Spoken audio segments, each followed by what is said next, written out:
Thanks for telling that story, Jen. We have one final. I'm going to tell you a story tonight about one of my first jobs. And I left college with a dream to become a paid novelist and writer. I want to get paid to write. And this is how I made $12,000 doing that. I became a journalist for a small town newspaper. So small that I walked into the interview and I walked out with 3 articles due and like no experience. And it was a weird model. I mean, it was cool. It was kind of like it was that whole be your own boss pitch, you know? There's no office. You don't have to come to an office. You can work wherever.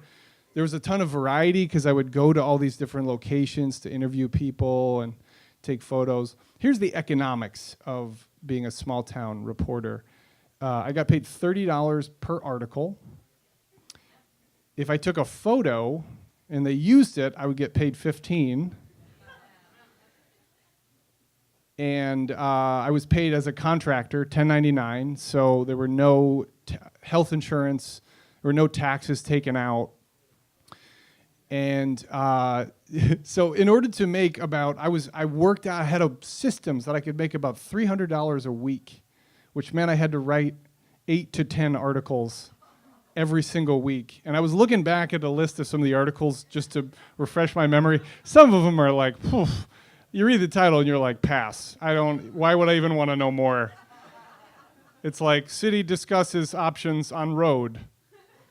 And then somehow I turned that into a story. Wouldn't you know it, at the end, nothing was decided. So there was just all this kind of stuff that way, but I don't want to make fun of it because I totally loved meeting all the people I did and getting to tell their stories. And I kind of loved the financial challenge of it. I mean, remember I said I made $12,000 as a writer? That was in the first year. So like in a year, that was a salary. I just want to be clear. It wasn't like I got that all in one lump sum. That was like 10 months worth of work, something like that. So, I'm living at the poverty line, but I have this brain where I like to be frugal. I'm like, I think I can figure this out. So I came up with all these ways to drop my expenses so that I could continue to do this thing I really enjoyed. So I figured out how to make pad thai. I called it poor man's pad thai. I don't know if anyone's familiar with this. It's just ramen and peanut butter and like sriracha, like a little bit of spice. I'm hearing judgment. I don't know why. Yeah, that was the vegetable component. I had this Dodge Neon, and the roof caved in with snow. I just punched it out and kept driving. As a callback from the beginning of the evening. I didn't know if that would work. This was also around the time that Google Voice was coming into play. I mean, this is not that long ago, but it's amazing how fast technology changes. So you could call through your computer for free, right? But my computer was too old to handle the high volume of a phone call. And so I would do a variety of pay-by-the-minute phone plans, and I would call people, and all I'd be thinking about was the price of the phone call. So I called this guy's a Vietnam vet, and he'd written an autobiography about his time in Vietnam. And I asked him one question, and he proceeded to speak uninterrupted for 18 minutes. And after 18 minutes, I was like, I gotta stop you, sir. I have 300 words that I can write about our conversation, which was not fun to sort of deliver that. And also, like, this call has cost me what I will make on this article. Somehow, I have a horrible phone plan. One thing that was fun is I talked to a lot of kids, which was always entertaining. I went on a hunger walk with some students at a middle school, and I would kind of interview them. Why are you here? One little girl said, I'm on this walk for hunger because of my dog, because he's always hungry. I was like, you do not know what this is about. That's an amazing interpretation of this. I wrote a stirring review of a middle school play called Romeo and Juliet, Ninjas versus Pirates. I did also write an article about the mathletes who were about to go off to a competition, which is just adorable. And you're like, I wish that my writing an article could give you some rock star-ness, but it's not going to. There's nothing I can do with mathletes. You just got to get older. I couldn't make anyone rock stars, actually. I did an article on local bands that had been performing for a long time, and I went and saw this band perform, and they were like a Bon Jovi style, like the lights and the super tight pants, right? I did this interview with them, and then they said, "Who is this for?" And it was for an over 50 magazine, and they were so crushed. And I was so crushed. I was like, I want to be from Spin right now, and I'm just not. I just need to make some money. They were like, could you not put our ages in the article? I was like, I get why you would ask that, but that's like the only reason I'm here is because you're over 50. That was a painful conversation. There were some beautiful moments too, though. I remember there was this woman on the school board, and she was always very kind of cold and expressionless, and she got in a lot of conflict with people in the community, and I didn't know what that was about, and I got to write a profile on her. And I had this image of her, and I remember sitting with her in an elementary school, sitting on this little bench, right? Little elementary school sized bench. They're like knees jutting up in the air, and listening to her just geek out about teaching young girls robotics. And it was just the most beautiful thing. And I realized, like, you just whip past people so quickly, especially when you're trying to make the $30 an article model work, that sometimes you forget that you can glimpse into a whole person. You can see this deep ocean of life experience and thoughtfulness.